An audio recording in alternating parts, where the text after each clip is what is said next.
All right, hey everyone, this is Eric with the Hey Eric podcast, and today I got a cool guest, Irina. We work together, we're in the same office, we both sell real estate. She lives in Tooele, I live in Salt Lake, but she comes to our Salt Lake office all the time because she does a lot of business all around the valley. So welcome, Irina. Hi, Eric. Tell me a little bit about yourself, I guess, to start out. So, I'm originally from Russia, so I am duolingual. Oh, nice. So I do speak Russian and obviously English. I live in Tooele, like you said. Before that, I was actually on 9th and 9th, so I'm definitely like a city girl at heart, but live in the country and love it. And I love doing business out there. You know, I think that it's smaller than Salt Lake, so therefore, not a whole lot of knowledge as to the inventory and things like that that's happening out there, but we got a lot of action going on out there, so I love doing business out there. And then just a little bit about me. I got 2 kiddos, the husband, kind of the white picket fence American dream. And yeah, I love to travel. I love to read. I love to be on the beach. Every basic thing you can say I love to do. Yeah, same here. I'm pretty basic too. Yeah, so speaking of Tooele, I have my friend Nick Marcosi, and he owns Marcosi and Auto. He actually just bought a building out there to repair and like recon cars, and he's selling cars out there. So he's actually going to be, he's incentivizing some employees to move out there just to be closer for that. So I've been talking to him a lot about Tooele. I'll have to put you in touch with him. Oh yeah, absolutely. But yeah, it's a great place because you get the rural feel, but it's definitely a city, but you're also 20 minutes, 30 minutes from downtown Salt Lake. Yep, as soon as you jump on the freeway, it's about 21 minutes to get off on the 6th South exit. So that's awesome. Yeah, I gotta ask, are they ever gonna add another road to run parallel to I-80 in case there's an accident? We actually have another road. Is it that frontage one up on the hill? No. So what they did was, if you go past the Tooele exit, there's one more exit that will take you kind of in between Grantsville and Erta. It'll pop you out. You can either get off kind of closer to Stansbury, or you're right in the middle on Erta Way, which will just take you right in the middle of Erta. So if there's ever an accident, you just bypass that and it'll bring you like in the middle of Tooele instead of at the beginning. Yeah, nice. Very cool. And so, with going back to real estate, you've been doing it, 5 or 6 years now? Yes. Mm-hmm. Awesome. And what are you seeing right now in the market? Because obviously everyone's super concerned about the market. We're hearing a lot of recession talk. We're seeing rates rise. What have you experienced when representing buyers and sellers? So I think that there's this misconception that prices are falling like crazy. You see price reduction after price reduction. And if you kind of peel back the layers and start to look at what is actually going on, I would say it's not so much that people are cutting their prices down. It's they're bringing prices to where around the area they should be. So they start out by shooting for the moon, and then they just kind of get reasonable as to what it should cost instead of having all these bidding wars. So with it looking like prices are going down, that could be an illusion.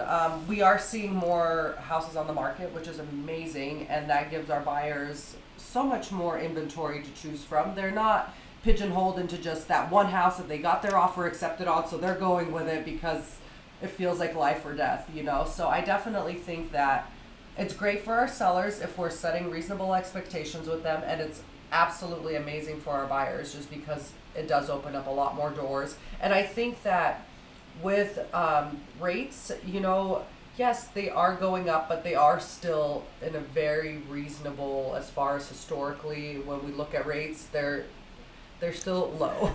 Well, so I saw an article where they're back to where they were right before the pandemic. Yes.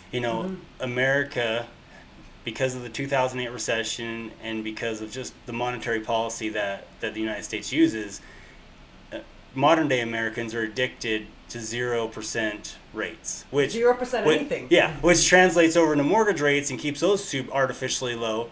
But if you talk to my dad or just anyone that was buying a house in the 80s when the rate was 19% or 20%, they're like 5.5, 5. That's a gold mine. Yeah. So I think it's the modern day American, maybe the millennial, like when all you've heard is 3%, 3%, 3%, you see 4.5, and you're like, whoa, I'm getting ripped off. When in reality, no, that's really good. And we also have to educate our buyers.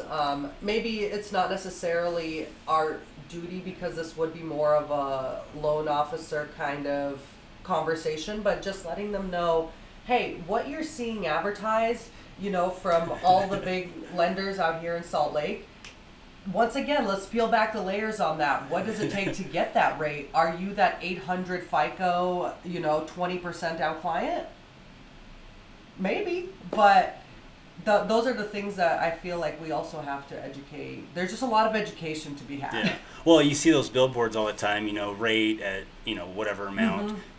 You probably got to buy that down. Yes. And buying down rate is when correct me if I'm wrong, but the buyer pays money to the lender, or to whoever's loaning the money. They pay money in advance to get a lower interest rate over the 30-year term, or whatever term they decide on. And I remember when I refinanced my house the first time, this was in like 2013 or something, I was talking to my lender, and he's like, the average American refinances or moves within 6 or 7 years. So if you're planning to do anything within 6 or 7 years, don't even buy down your rate, because the break-even period is after that. Exactly. And that's something, if you have a good loan officer, he will go over all of that. He will tell you what the benefits are. Will it help you to buy down your rate? Well, this is your break-even point, et cetera, as far as the rates are concerned. But look at the APR, ask questions, why is the APR different than the rate you're seeing? All of those things. And like I said, if you have a strong loan officer, they will also educate them in that. Oh yeah, absolutely. Like it all comes down to like this team partnership world in any business, real estate especially, because you have the real estate agent, you got the loan officer, you got the escrow officer, any back office people, like all of those people work in concert. And so having someone that you can trust, to refer you to great people to work with, whether it's an agent to a lender or a lender to an agent, it's super powerful. So that's very, very true. And because education, you can do all the Googling you want, but boots on the ground is always going to tell you what's actually happening in the current market. Yeah, it's one thing, I think, to read the information, and it's another thing to digest it and understand it the way that it's meant to be understood. Anybody can read, hey, rates are going up or rates are going down.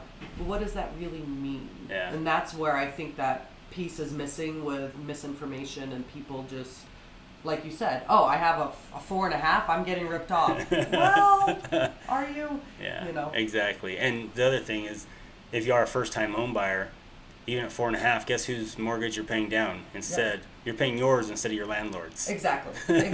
And, as we've seen, we are still seeing prices going up in Salt Lake. We're projected, I think, to do another 20% throughout the year. So with that, I would just say collect that equity. Get into that house. Have it be a stepping stone instead of, I'm looking for my dream home. There's nothing wrong with that. But sometimes the path to that dream home is going to be a little zigzaggy. You're going to have to get into that property that might not have all the amenities, so you can take that cash and that equity position and move it into something that will have all those, instead of sitting and waiting, because prices are just rising anyways. Yeah. So collect on that. That's what I try to educate my buyers on the most. Irina, I didn't want to necessarily be in this location, or I didn't want, this size backyard. I want it bigger. This is how we get you there. Yeah. And I've had multiple clients that called me back, especially at the beginning of the year when prices were like at an all-time high. They're like, I want to sell and I'm going to buy my dream home because I can afford to do that. Yeah. And they're not saving thousands of dollars for that down payment. They sell their house, they buy another. Yeah. So. Speaking of prices, when you talked about that earlier, because like last fall, even like this past January 2022, the idea of sellers, or the understanding was, throw it up at whatever price you want. You're probably going to get multiple offers. And so when you mention that, people are still kind of trying to do that. There's a lot of sellers trying to do that.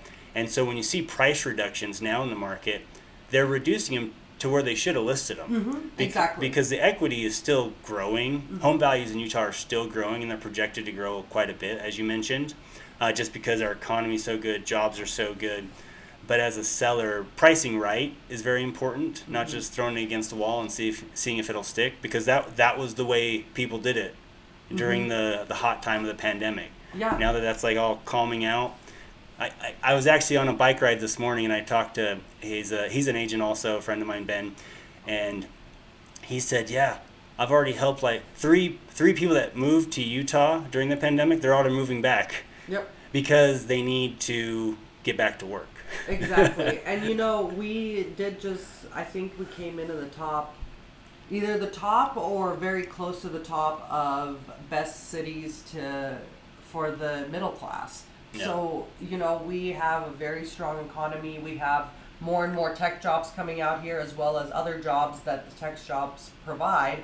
So I think that having that middle range is really, really healthy for us, and it will kind of pump into the housing, and we'll see more of that kind of all be supported by the fact that we have all these jobs coming in and people moving from all over, Yeah. So it's not a bad place to live. Yeah.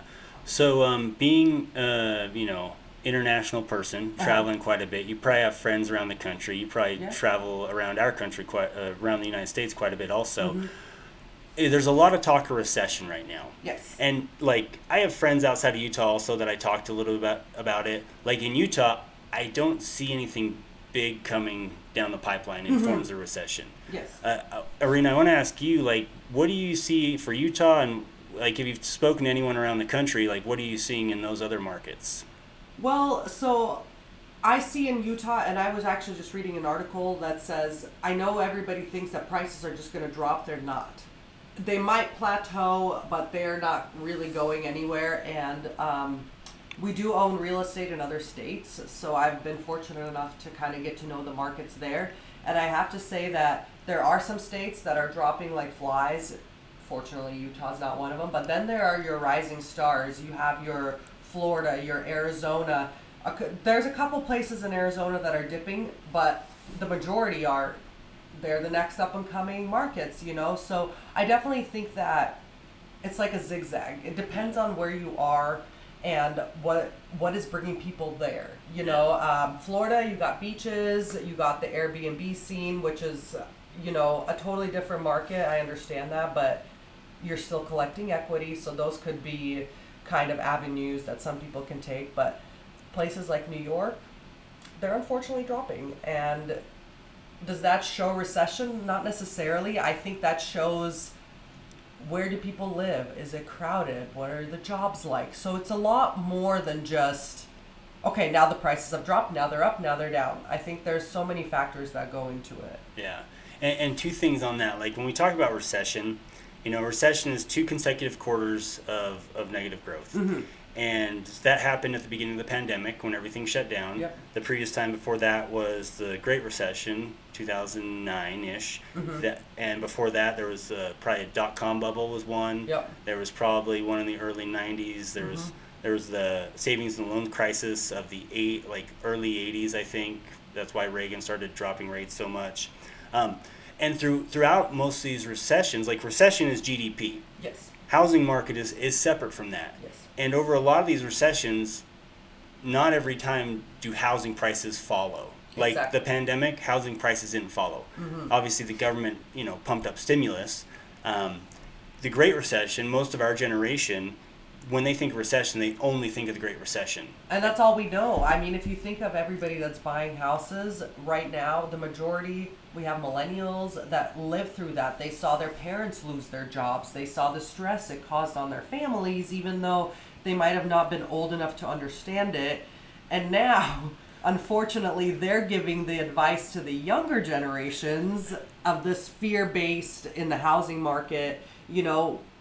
Us millennials, we've become parents, and maybe our kids aren't old enough to understand, but we still kind of have if you don't work in the industry, we have kind of a funny way of talking about it, everything just crashed. Yeah.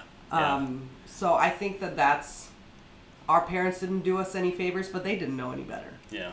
Yeah. So. And in addition, like when you talk about like why Utah economy is so strong, Utah has a lot of stuff going for it. Like you mentioned, Florida is tourism.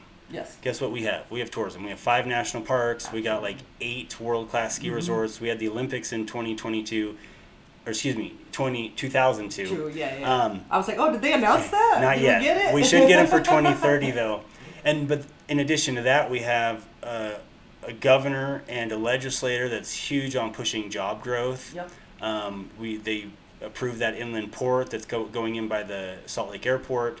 So we combine these jobs with these recreation activities, and that's why so many people come here. Mm-hmm. And that's not saying I want you to come here, because I'd rather people move to Denver. Yeah. Because I want to keep Salt Lake reasonably small, because the canyons are already too full of cars. But the tour buses in Zion. Yeah. Like I think I've only been to Zion's National Park once. Yeah. And it was like in the middle of winter. Yeah. Best time to go. But so it's that big combination of things, and like building out an ecosystem. Like St. George, most of that's tourism. Yes. There's jobs there for sure. But like St. George and Zion's National Park, they have built out a whole ecosystem. It is so like bicycle friendly, yes. Senior citizen friendly. There's so many activities. Mm-hmm. There's like some free museum there you can go to. Yeah. There's so much to do. So when cities like build out things for people to come and do, it helps continue that growth and continue that demand in that community. Well, so when we moved to Utah in 2003, we actually moved to St. George. Oh. So I went to high school in St. George. And for the longest time I didn't get it. I thought it was just kind of like this retired community, and maybe back then it was, but it is not what it used to be. I mean, the amount of amenities they have brought into St. George, and you have people that are looking for the outdoor life. So where Sedona and Mesa and those kind of places used to fill that hole, now people are finding out about St. George, and it's pretty comparable. And you also have people that are on different paths in life, and they go out there seeking something. Like something always brings them there. Yeah. And there's so much to do now. I mean, they just had the Ironman World Championship. Like that's huge. I don't think that's left Hawaii for decades. Yeah. But Hawaii, I think they're still pretty, not that they're shut down with COVID, but something happened, and Utah's like, yeah, we'll bring it here all day long. Yeah. And it's funny because for us, like, we have friends from Buffalo, so East Coast, far away, and they come in for like senior games and stuff like that, and I'm like, how do people even know what St. George is? But it is becoming such a hot place to be, and real estate is very strong there. Prices are rising. Things that I wish I would have had the money for in 2005 is now like 10 times the price, but it can support that. Yeah, my friend sent me this listing yesterday down there. It was a $2 million house in this new community they're building, and they call it like beachfront property because they put it in this fake lake, which, that's for another topic. Like why you're building a fake lake in St. George? Like hopefully that's around in 20 years, because right now they're trying to fill Lake Powell back up. Oh, I know. But it was a $2 million Airbnb type investment property, and that just blew my mind. Like, it's 3 stories high, tons of beds because it's Airbnb, a $2 million like rental property there. Yeah.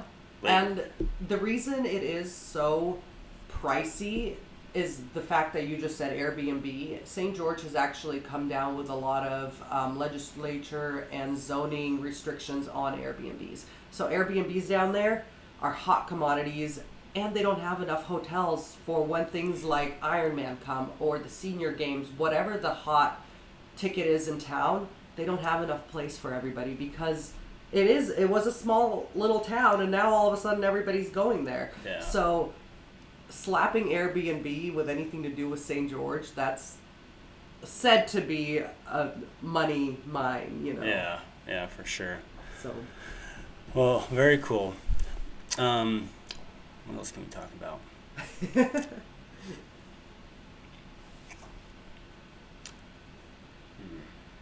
I don't know. What do you want to talk about? I don't know. I was going to say my brother-in-law is actually a builder in St. George. Oh, yeah. That's and cool. Lot prices have gone from like $200,000 to $350,000 for like a quarter acre. For a quarter acre, $350,000.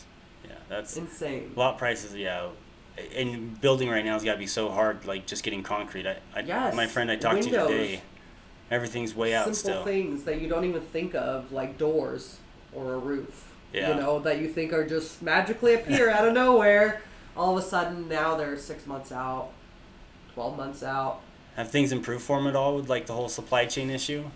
If it's not one thing, it's another. So they get excited that they got windows, but now they can't get doors. You know, they can't. So it depends, but they have kind of seemed, it's who you know as well. Yeah. So if you have good relationships with your suppliers and you got those strong bonds that they trust you over this guy they don't know, then you should be fine. That's a lot like real estate too. When you know the listing agent or the buyer's agent and you can trust them, like you know that they're going to work well, you know, Absolutely. to get the deal done. Because there's always in any negotiation, usually the goal is to get to the finish line. Absolutely. And there's always some out there that are like, no, we're just here to be, you know, stick in the mud or like dig our feet in on certain things. And I've had this happen a lot, like as you get to know in the building industry, whether it's suppliers or in real estate where it's other agents, you know, building trust over time. And this translates to everywhere in life, Absolutely. to be honest. Yes, absolutely, 100%. I was just talking to my mom about this this morning as I was driving in, and I just said, you know, that you have agents that are just like, my client, my responsibility, I don't care about anything else. Well, your responsibility to your client is to make this happen for them. And some agents, I don't know how to put it any other way, they're not problem solvers. They don't have it. They don't know how to do it. They don't know how to work together. Even though they feel like you guys are playing on separate teams because it's like buyers pitted against the seller, but really are we not all just trying to make it happen for our clients and make sure everything goes smoothly? I think so. I just had a listing where I was the listing agent and the buying agent could not get a hold of the HOA, and something within the HOA paperwork was whether the loan gets approved or not. Oh, wow. And we had multiple offers. She had hard earnest money, the buyer, and I could have said, I'm sorry, I can't help you. You're going to have to figure it out. And they probably couldn't have because the HOA was so hard to get in touch with.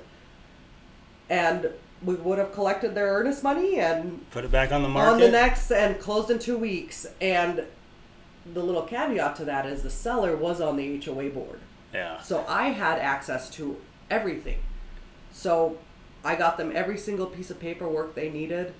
He was so grateful to me, and it was so weird because I'm like, no, this is what decent people do. Yeah.